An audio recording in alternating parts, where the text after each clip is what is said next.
శతకత్రయ పద్య పారాయణ కార్యక్రమాన్ని నిరంతరం కొనసాగిస్తూ గౌరవిస్తున్నటువంటి బాపిరెడ్డి గారిని సందర్భంగా అభినందిస్తూ, ఎందుకంటే ఒక గ్రూప్ క్రియేట్ చేసి ఇది ఒక వినూత్న కార్యక్రమం. ఇప్పటిదాకా ఇక్కడ లేదు, ఏదో ప్రతి ఇంట్లో పారాయణం చేసుకున్నారు. శ్రీనారాయణ రెడ్డి గారు అన్నట్టు చిన్ననాడు వీధి బళ్ళు అందించిన పుస్తకం వేసవి శతకం అని చెప్పి ఆయన ఒకప్పుడు రాశాడు ఆయన.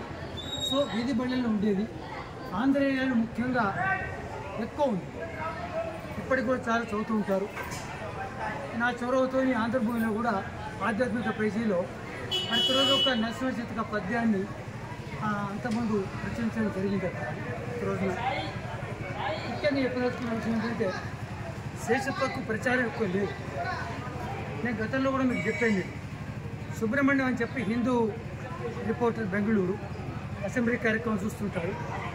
ఆయన శేషప్ప విరచిత నరసింహ శతక పద్యాల్ని కన్నడలో రాశారు, శతక రూపంలో రాసి ధర్మపురంలో ఇక్కడ ఆవిష్కరణ చేశాడు.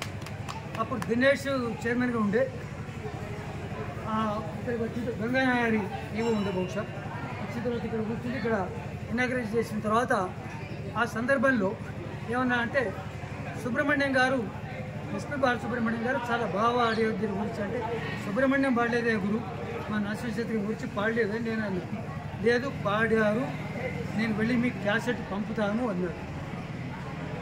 అయితే ఏమైందంటే ఒక ఎన్ఆర్ఐ, విశాఖపట్నంకి చెందినటువంటి ఒక ఎన్ఆర్ఐ అమెరికాలో ఉంటూ సుబ్రహ్మణ్యం చేత ఈ శతకాన్ని మొత్తం గానం చేయించి దాన్ని తిరుపతిలో ఆవిష్కరింపజేశాడు.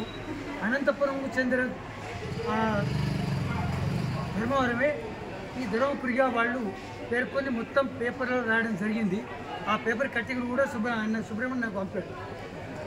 ఐవి సుబ్బారావు ఉండే క్యారెక్టర్, ఆయన ఫ్రెండ్ సుబ్రహ్మణ్యం, ఆయన ఇచ్చాడు పుస్తకం, ధర్మపురి నరసింహ శతకం పుస్తకాన్ని ఆయన ఇచ్చాడు. ఆ సందర్భంగా చేయడం జరిగింది. తర్వాత మన క్యాసెట్ పంపాడు. ఆ ఒరిజినల్ క్యాసెట్ నా దగ్గర ఉండే, నేను కాపీ వేసి దేవస్థానానికి ఇస్తే వేస్తున్నాను.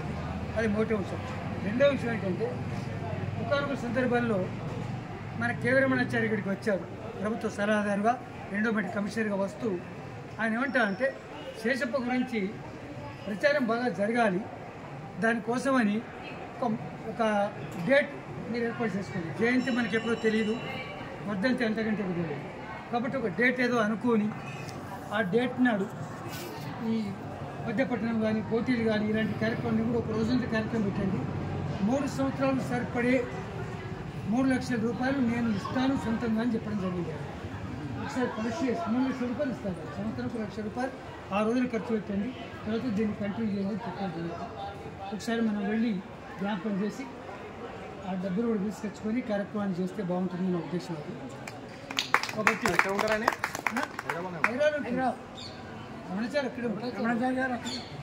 కాబట్టి మీరేంటంటే ఒక రోజు మొత్తం కార్యక్రమాన్ని పెట్టుకొని ఒక డేట్ ఫిక్స్ చేసుకుని అందరం కూర్చుండి ఒక డేట్ అనుకొని ఆ డేట్ నాడు క్రమం తప్పకుండా ప్రతి సంవత్సరం కార్యక్రమం ఏర్పాటు చేద్దాం. మొత్తం